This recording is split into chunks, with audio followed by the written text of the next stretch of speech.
3 lembaga, yaitu As-Salafus Sholeh, Al-Utsmaniyah, sama TKIT Istiqomah.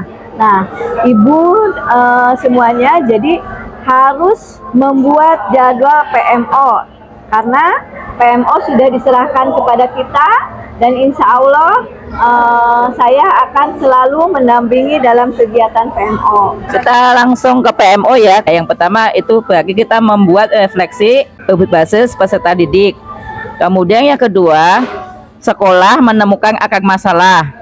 Sekolah menyepakati akar masalah yang dianggap prioritas untuk diselesaikan di akhir diskusi. Kemudian sekolah menyepakati solusi.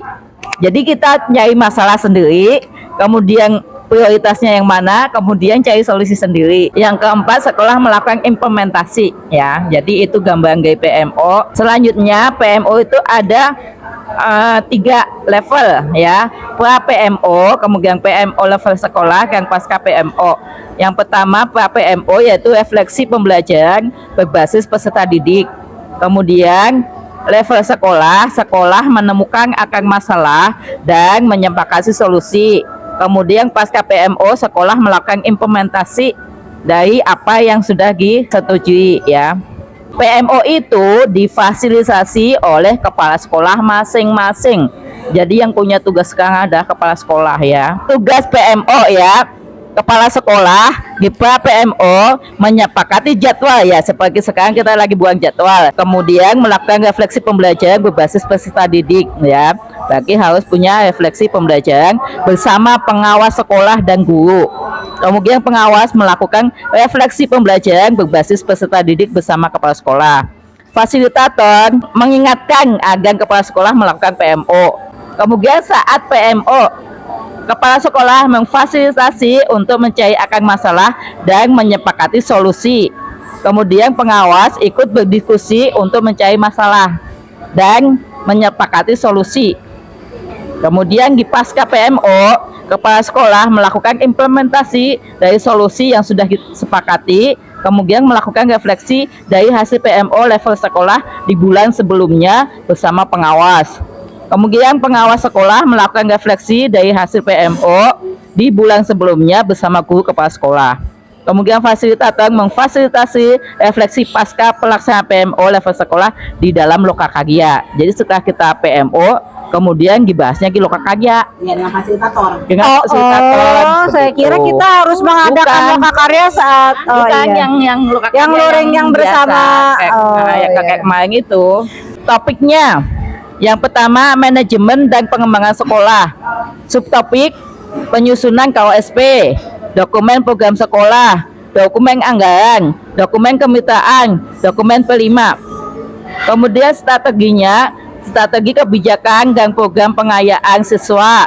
Kemudian strategi pengelolaan SDM, strategi pengelolaan anggaran, dan optimalisasi platform digital untuk manajemen sekolah. Kemudian topik yang kedua, implementasi pembelajaran di kelas. Jadi nanti kita pilih mana yang kita punya masalah dari keempat topik ini ya. Iklim keamanan. Bukan 4-4-nya. Enggak. Kan tadi kan kita memilih akar masalah yang ujungnya mana. Betul. Dari 4 topik yang ada ya. Yang pertama itu manajemen pengembangan sekolah kayak KOSP dan lain-lainnya. Itu ada masalah apa enggak? Kalau enggak ada, berarti kedua, implementasi pembelajaran di kelas. Penyusunan modul ajang, ATP, dokumen proyek, dokumen P5, penyusunan prosedur penilaian seperti apa, ada masalah apa enggak. Kemudian yang ketiga, iklim keamanan dan inklusivitas. Penyusunan dokumen asesmen bullying, kekerasan seksual, kemudian asesmen narkoba. Jadi udah ada belum dokumen itu. Kemudian yang keempat, peningkatan kapasitas guru, yaitu penyusunan dokumen peningkatan kapasitas guru. Seperti itu. Jadi dari keempat ini mana yang urgent yang akan kita bahas menjadi akar masalah. Dapat memilih 1 atau 2 ya. Bisa dari topik yang berbeda untuk dijadikan prioritas dalam jangka waktu 6 bulan ke depan. Jadi yang kita pilih ini prioritasnya ke 6 bulan ke depan itu 1 atau 2 topik ya. Jadi kayaknya bisa dilaksanakan enggak? Iya. Yang jangka waktu 6 bulan. Iya, jangka waktu 6 bulan terlaksana apa enggak gitu. Tapi yang topik lain yang dianggap kurang relevan atau bukan prioritas, maka tidak perlu didiskusikan. Jadi fokus ke topik satu atau dua topik yang kita pilih gitu, fokus ke Dalam situ. satu kali pertemuan atau satu pertemuan itu satu topik atau satu pertemuan dua topik dibahas. Kita Bebas, kan ada PMO ada satu 3 dan kali dua. pertemuan kan. Jadi satu topik itu kalau kita pilih satu dalam 3 pembahasan, yaitu terus yang kita bahas. Agak perkembangan enggak kita Oh, gitu. jadi pertemuan pertama kita bahas sebabnya apa. Terus yang pertemuan kedua kita pelaksanaannya seperti apa. seperti Pertemuan apa. ketiga baru evaluasi yang kita Kan ini disebutnya 6 bulan, jangka waktu 6 bulan ya. Jadi yang kita bahas ya kalau satu-satu, kalau dua-dua itu. Desember. Seperti itu. Pertanyaan pemandu tahapan PMO. Refleksi pembelajaran berbasis peserta didik. Kepala sekolah, pengawas dan guru berdiskusi terkait hasil belajar peserta didik dengan mengeluarkan berbagai data, hasil asesmen peserta didik, hasil penilaian pembelajaran, rapot pendidikan, dan data lain relevan. Kepala sekolah dan guru menentukan tujuan dan target sekolah yang dikaitkan dengan peningkatan hasil pembelajaran peserta didik. Contoh pertanyaan pemandu. Bagaimana karakteristik sekolah termasuk peserta didik, tenaga pendidik, tenaga kependidikan, dan sosial budayanya? Apa yang kita harapkan peserta didik pelajari di sekolah? Apa visi misi tujuan sekolah? Apakah sudah sesuai dengan karakteristik sekolah dan harapan kita? Kemudian pertanyaan pemandu untuk sekolah menentukan akar masalah. Langkah dalam menentukan akar masalah dari subtopik akan diintervensi adalah melihat semua sumber data, kemudian melakukan pengamatan, memiliki masalah yang dianggap prioritas. Jika melihat pada data per sekolah, maka sekolah dapat melihat akar masalah dari indikator level 1 dan level 2 yang menyertai. Jadi ini dari kalau kita udah ngisi PBD nanti ketahuan kan mana yang masih menjadi permasalahannya. Contoh pertanyaan, apa hal yang menghambat peserta didik belajar di sekolah? Apa hal yang menghambat visi misi tujuan sekolah? Bagaimana hal tersebut menghambat visi misi tujuan sekolah? Apa saja akar masalah yang terlihat dalam rapot pendidikan sekolah? Kemudian pertanyaan pemandu selanjutnya, sekolah melakukan implementasi. Apa tindak lanjut yang sudah berjalan dengan baik? Apa tindak lanjut yang belum berjalan? Apa kendala yang dihadapi? Bagaimana solusinya? Itu bagi PMO selanjutnya ya. Alur pengisian instrumen.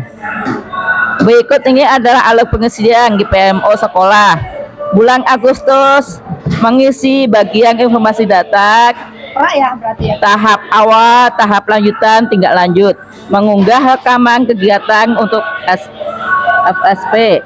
Mengunggah dokumen kegiatan oleh kepala sekolah.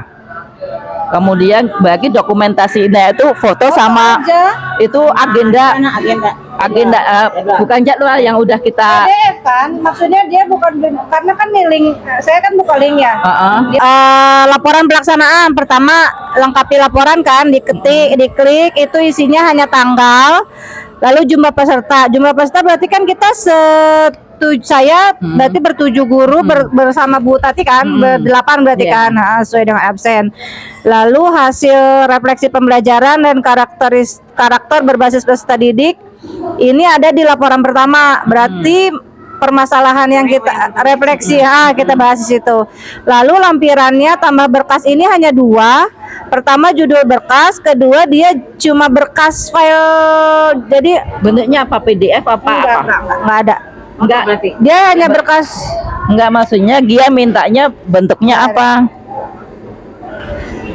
Begini aja. Cuma Berarti lampiran berkas. Bisa Bisa PDF kan? PDF. Kalau PDF kan bisa lengkap, ada foto, ada absensi, kemudian apa yang kita bahas. Berarti satu file itu isi isinya. dari rencana kegiatan, lalu kegiatan, tanda tangan, terhadir, foto. Ya, Oke, semuanya siap. jadi satu kayak kita bikin laporan biasa aja kayak gitu. Jadi di bentuk PDF kan bisa. Oke, ini kan maaf ya Bu, ini di dalam SIM PKB, soalnya kan ini ada 3. Laporan ini pertama laporan pelaksanaan nih 1. Terus kedua laporan tindak lanjut, topik masalah 1, topik masalah 2. Ini adalah mengerjakannya dalam satu waktu atau laporan pelaksanaan 1 pertemuan pertama. Lalu permasalahan 2 itu pertemuan ketiga, lalu permasalahan 2 itu pertemuan ketiga atau bagaimana? Atau satu kali pertemuan? Kan itu kan laporan di bulan Agustus, otomatis kita laksanakan 1 hari, kan kita 3 jam.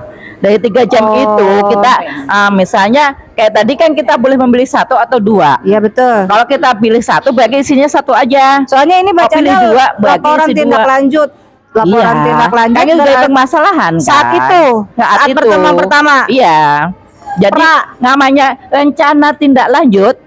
Ini kan Agustus, berarti ini adalah pembahasan yang satu topik doang. Jadi gini Bu, maksudnya maksud dari laporan tindak lanjut itu rencana tindak lanjut. Jadi nih kita masalah 1, misalnya kita ambil 1 masalah, bagi yang diisi cuma kolom 1 ya.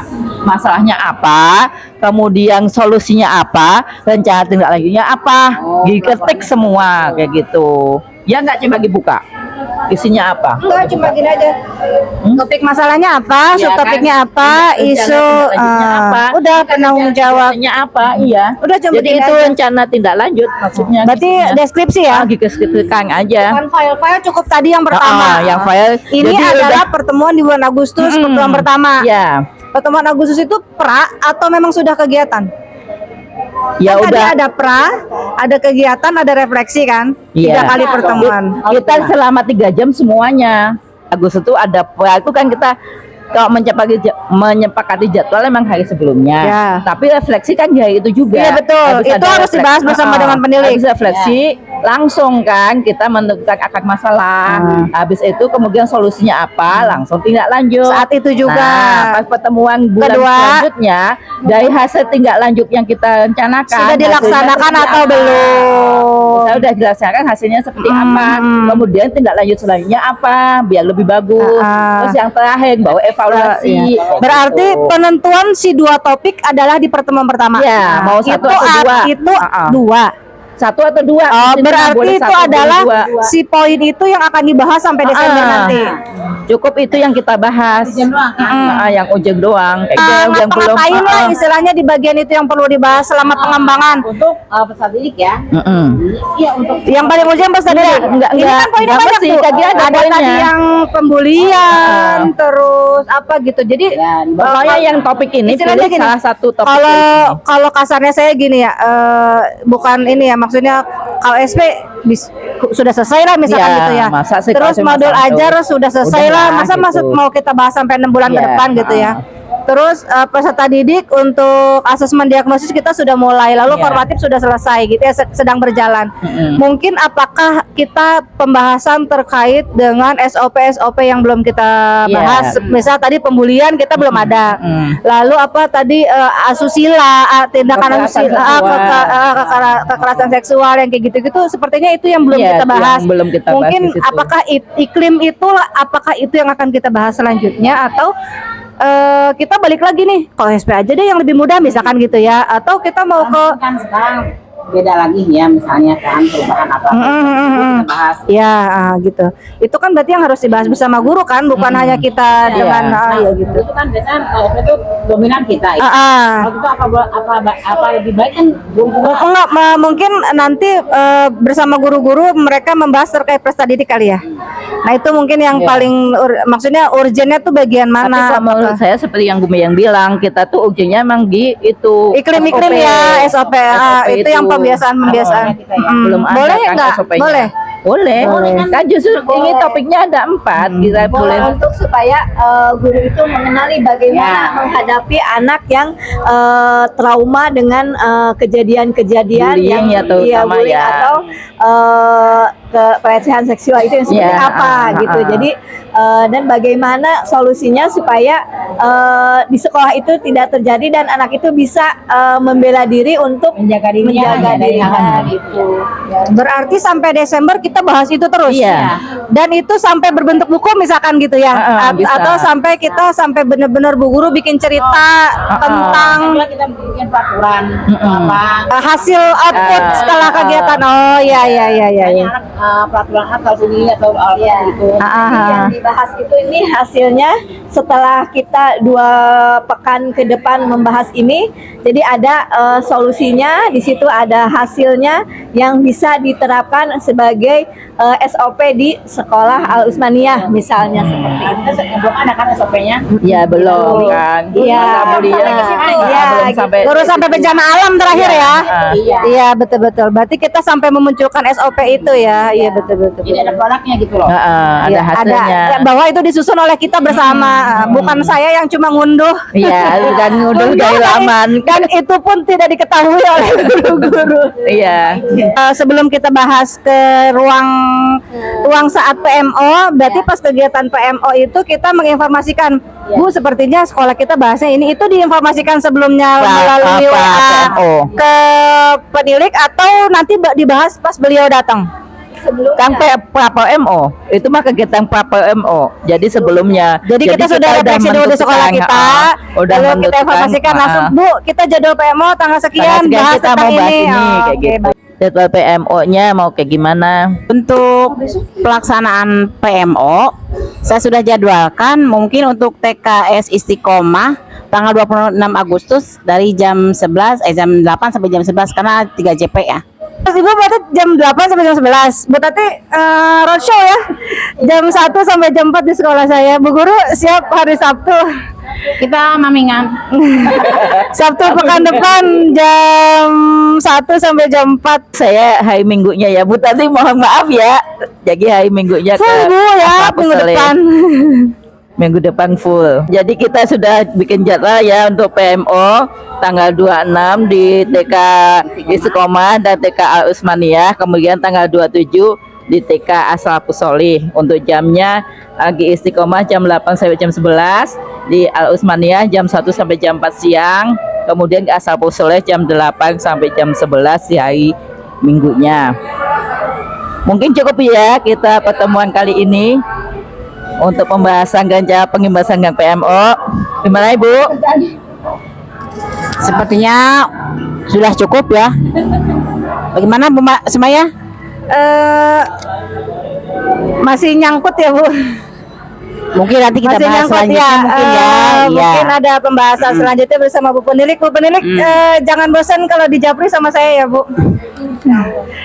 Teman-teman, ada pertanyaan perihal PMO yang biasa kita dengan fasilitator melalui daring online, kita besok luring dengan didatangi oleh Ibu Penilik. Ya itulah, mudah-mudahan lancar ya Bu kita semua. Amin. Cukup Bu. Baik, kalau cukup dari saya, cukup sekian. Banyak salah mohon dimaafkan. Assalamualaikum warahmatullahi wabarakatuh. Waalaikumsalam warahmatullahi wabarakatuh. Saya kembalikan kepada pembawa acara. Terima kasih untuk pembahasan pada hari ini dengan membahas PMO dan pengimbasannya. Untuk acara selanjutnya adalah doa penutup yang akan dibawakan oleh Ibu Novi. Alhamdulillah Ibu-Ibu, untuk agenda hari ini tentang penguatan komunitas belajar bagi kepala satuan dan pendidik PSP Angkatan 2 Kecamatan Suterep, alhamdulillah berjalan dengan lancar. Semoga acara ini kita dapat dari sini tuh benar-benar ada ilmunya, bisa direalisasikan di lembaga kita masing-masing dan berimbas ke lembaga-lembaga samping-samping kita. Pertemuan ini, marilah kita tutup pertemuan ini dengan sama-sama beristighfar.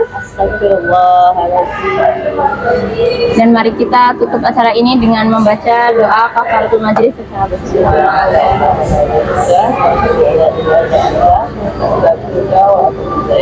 Amin amin. Sekian. Terima kasih. Ya, terima kasih atas penutupnya oleh Ibu Novi. Saya atas nama pembawa acara mohon maaf apabila ada kekurangan. Wabillahi taufiq wal hidayah. Wassalamualaikum warahmatullahi wabarakatuh. Waalaikumsalam warahmatullahi wabarakatuh.